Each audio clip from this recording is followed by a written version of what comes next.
In 2024, Sam Altman was sitting in a group chat with some of the biggest names in tech, and they started placing bets, not on which company would win the AI race, but on which year the first $1% billion company would exist.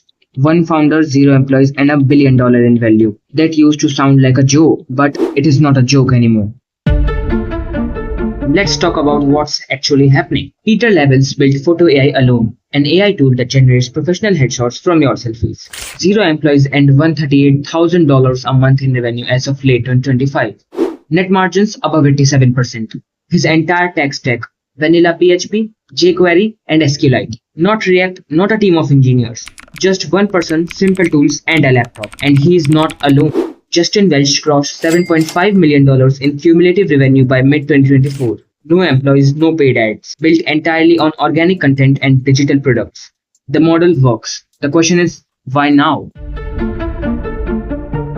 Running a company used to require people, someone for customer support, someone to manage your calendar, build your project, run your ads. That was just the cost of doing business. Now, these roles are being compressed into software, and the math of building a company has completely shifted. Before AI, the minimum viable team was maybe 5 people to complete seriously. Now, a single person with the right tools can move faster than a 10-person company still stuck in planning meetings. The bottleneck used to be headcount. Now it's just how fast you can ship. The one-person company is not new. Freelancers have already existed. What's new is the ceiling. It used to cap out at comfortable living. Now people are clearing millions and getting recruited by OpenAI.